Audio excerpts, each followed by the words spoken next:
ലഹരിക്കെതിരെ വനിതകളുടെ കവിതാരചന മത്സരം.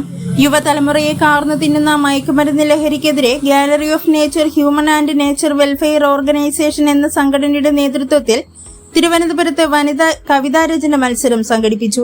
തിരുവനന്തപുരം ഹൌസിംഗ് ബോർഡിലെ മാതാ ഇൻസ്റ്റിറ്റ്യൂട്ട് ഓഫ് മെഡിക്കൽ ടെക്നോളജി ഹാളിലാണ് അന്താരാഷ്ട്ര വനിതാ ദിനത്തോടനുബന്ധിച്ച് കേരള എക്സൈസ് വകുപ്പിന്റെയും മലയൻകീഴ് നില സാംസ്കാരിക വേദിയുടെയും സഹകരണത്തോടെ പരിപാടി സംഘടിപ്പിച്ചത്.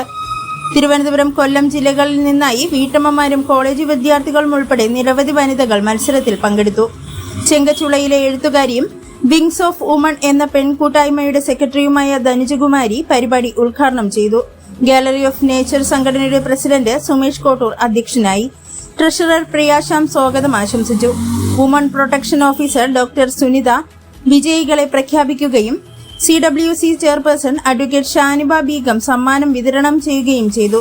Kerala state excise staff association Thiruvananthapuram ജില്ലാ സെക്രട്ടറി M. വിശാഖ്, തിരുവനന്തപുരം ജില്ലാ excise enforcement anti narcotic special squad assistant excise Vellanad Ramachandran, gallery of nature സംഘടനാ secretary Kottoor Jayachandran, RS Panicker, S. Sarojam, Sandhya Aneesh, Suji Kallamam തുടങ്ങിയവർ പ്രസ്തുത പരിപാടിയിൽ പങ്കെടുത്തു.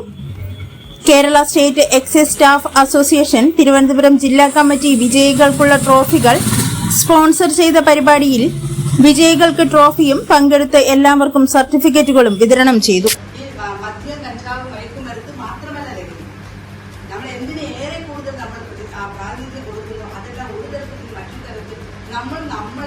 മരിപ്പിച്ചുകൊണ്ട് ചില പ്രവൃത്തികൾ ചെയ്യണം. പക്ഷെ നമ്മളെ മരിപ്പിച്ചുകൊണ്ട് ചില ലഹരികൾ നമ്മൾ ഏർപ്പെടാൻ പാടില്ല. കാരണം അത് നമ്മളെ കൂടുതലായി അതൊരു നമ്മളെ വയലന്റാക്കി കൂടുതൽ നമ്മൾ പ്രശ്നങ്ങൾ സൃഷ്ടിക്കുന്ന മനുഷ്യരായി നമ്മളെ തീരും.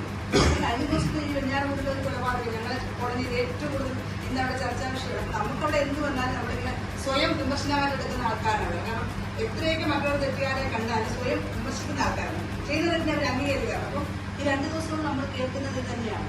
എന്തുകൊണ്ടാണ് സിനിമ അത് തുടങ്ങാതെ കാണുന്നത്? എന്തുകൊണ്ടാണ് ഇതിനേക്കുള്ള ഒഴിവ് രംഗങ്ങളാണ് മാരകമായി കൊടുക്കുന്നത്, മാരകമായിട്ടുള്ള കുറ്റകൃത്യങ്ങൾ ചെയ്യുന്നത്. ഇതൊക്കെ മാത്രമാണ് സിനിമയെ കണ്ടുകൊണ്ടത്. അപ്പൊ ഇന്ന് വളർന്നു വരുന്ന തലമുറ എന്ന് പറഞ്ഞാൽ നമുക്ക് ഒരിടത്തും നമ്മുടെ കുട്ടികളെ നാളെ എന്തായിത്തീരും എന്ന് ഞാനൊരു അമ്മയെന്ന് ഞാൻ ഉടനെ